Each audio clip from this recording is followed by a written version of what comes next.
Okay. Okay, we're going to go ahead and call the meeting to order. We always start with the Pledge of Allegiance. I pledge allegiance to the flag of the United States of America and to the republic for which it stands, one nation, under God, indivisible, with liberty and justice for all. We're going to pray if you'd like to join us. Dear Heavenly Father, we thank you for the chance to be here tonight. We ask that you lead us and guide us as we make decisions. We thank you for sending your Son, and we just ask that you could continue to keep your hand on this community, on everyone involved here, the students, the staff, the teachers, the community. In Jesus' name we pray. Amen.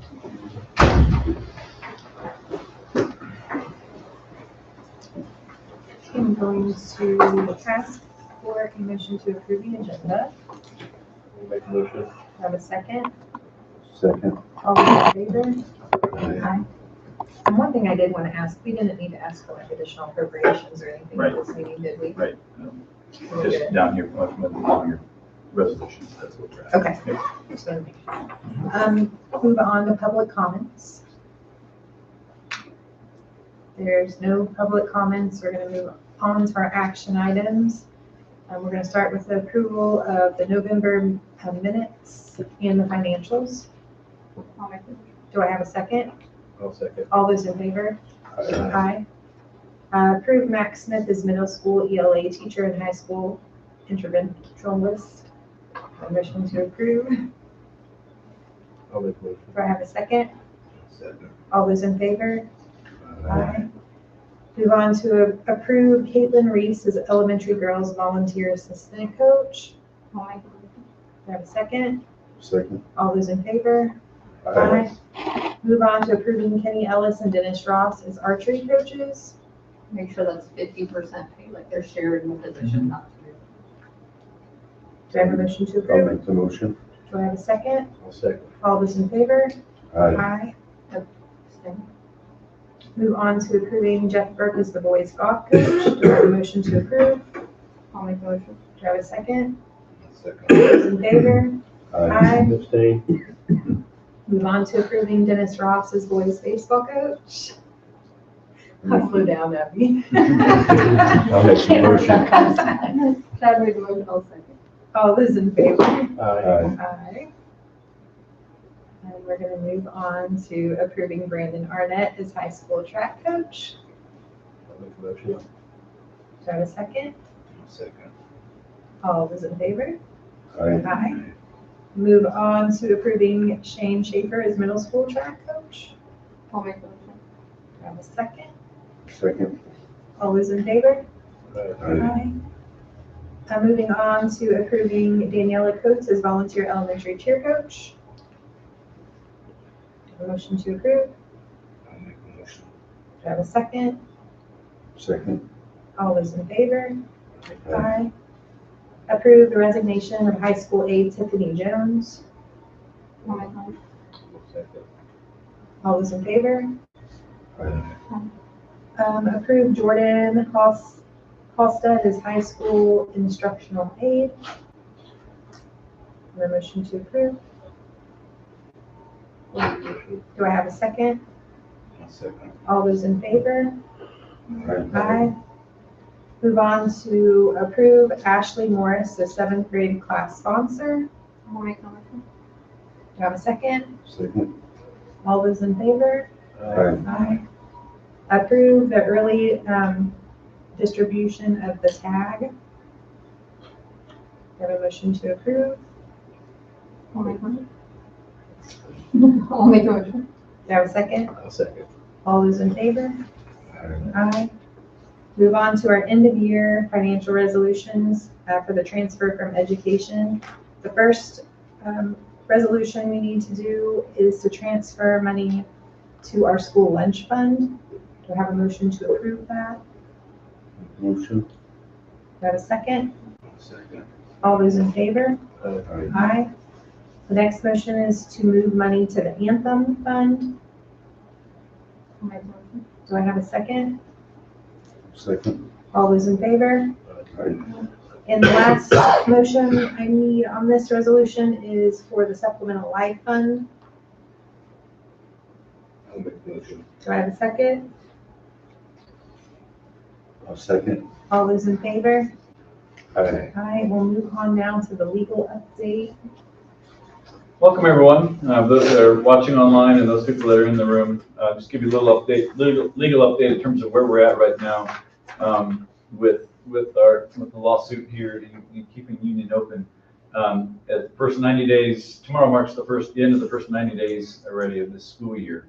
I'm really proud of our teachers in terms of the changes that they have made academically.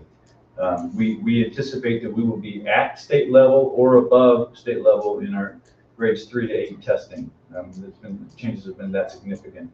And so we're looking forward to seeing those results. In terms of the legal update, we're still at a standstill, awaiting a court date for our case.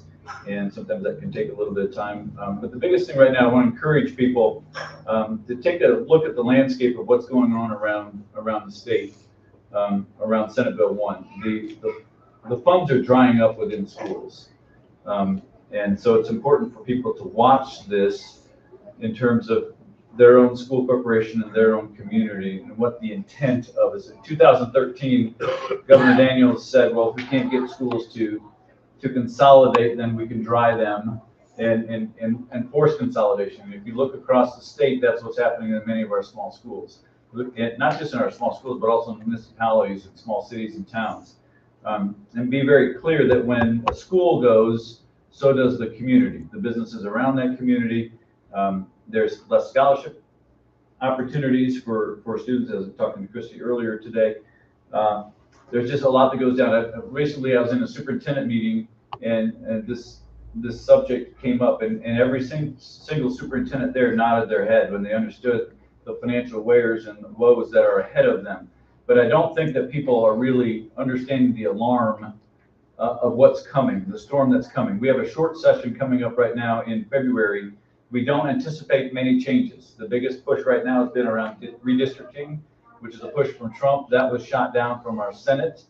But what's coming then beyond that session, there is again a proposal on the table for any county with less than 40,000 students, or population of less than 40,000 to be consolidated into one school. And so if you look at what that means for your community, understand that that's real, but also understand that what's that going to do to your community. The school's not there, which is the central hub of your community, and also typically the number one employer, the number two or the number three employer of your community. What's going to happen to a community when that happens? So we just happen to be out front.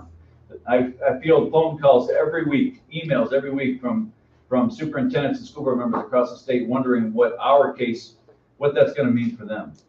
And so I don't want to be alarmist, but I also want people to be aware of what's going on. Understand that legislators are meeting with different school districts saying that consolidation is just around the corner. And we need those school districts to speak up and be loud about it and say, this is the conversation that we just had, because we're talking about the well-being of our communities and well-being of our schools.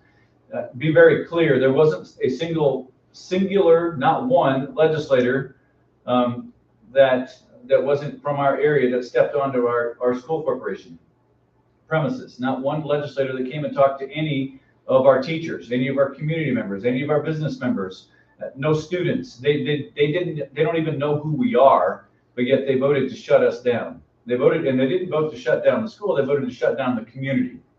And that's why I'm so proud of this community, the school board, the students, the teachers, and it's like walking around with a sore toe, knowing that you have a target on your back, and we don't understand why that target is on us. It's random, and it doesn't make any sense. We just know that we may be first, and there's other districts that are going to be right behind us.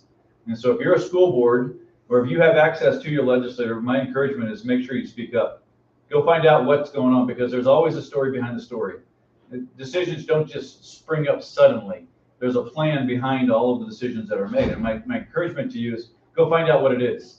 Because we live in a democracy, it's important that our people have the voice, and we were not given voice in our story, and we're hoping that this ends in our favor in all things. And so I want to encourage our board, I want to encourage our community to continue to hang in there, and I'm really proud of everybody that's here. But I also want the other school districts around the state to realize what the agenda is, and the agenda is simply to shut down smaller schools. In the governor's terms, it is to be more efficient. but there's no research around what is more efficient. There's no dollar amount tied to anything. We have big schools that want to be small. We have small schools that want to be big. The big schools want to be small because they feel like they can't offer the same personal touch that small schools do. Small schools want to be a little bit bigger because they feel like they can offer more to the students. But if you look what happens with the small schools, some of the best people I know are school board members and superintendents of small schools. Their creativity and how they meet the needs of each and every student, and it's working for us. My advocacy is always to follow Ohio. A couple of years ago, Ohio, maybe 15 years ago, I made a premise at the state level, the legislature level, to make an impact in all of the small schools across the state. They added money to the coffers, to the funds of all their small schools across the state, because they realized in order to really thrive as a state, they needed their small schools and they needed their small communities to thrive. And so they put monies back into the small schools. Many small schools became new schools at that time. And so if you drive through Ohio and you see the small schools, you see the communities around those small schools thriving. And that helps Ohio's economy. And the same thing here in Indiana. Rather than supporting our small schools, we're trying to shut down our small schools. And what's the economic impact of that down the road? It's not positive. Everything around Senate Bill 1, Hoosiers are starting to wake up and understand that Senate Bill 1 was a complete smoke show. If I have $300 in taxes, I still have $300 in taxes. I may not have 150 from my own personal taxes, 150 from property taxes, but the bill is still $300, and now I'm paying $100 in property taxes, I'm still going to have to come up with $200 somewhere else. And so it's still coming out of the same pockets. And so you look at what's going on across the state. Hoosiers are starting to wake up to this.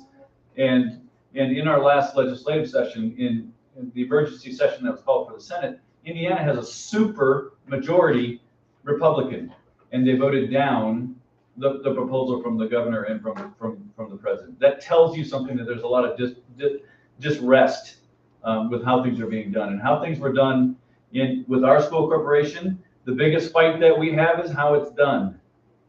If the legislators feel like it's best, remember the legislators work for us, they feel like it's best for small schools to be shut down in the form of efficiency, great.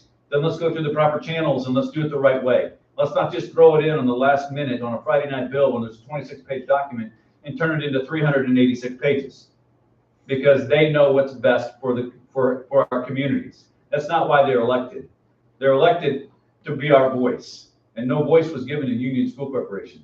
And there'll be other schools that are right behind us. And we just need to be loud about it. We need other people across the state to start opening their eyes, opening their mouths, and speaking up for what's right. And so we will keep you updated on the legal update as we go through this process. I think we do need to say, though, that we tried sounding the alarm, that we weren't, we're just the first. I've been since contacted that others across the state have met with their legislators, and they were told face-to-face in meetings that they're planning to consolidate all schools in counties with less than 40,000. That's the plan. It's not going to happen this time. It's going to happen next time. So if everybody thinks it's just a union problem, it's not. This is a statewide problem. And people need to start doing something now and not when they're sitting where we're sitting, because we didn't have any notice whatsoever to do anything. So, yeah. So if there's nothing else, we need a motion to adjourn. Do I have a second? Second. All those in favor? Aye.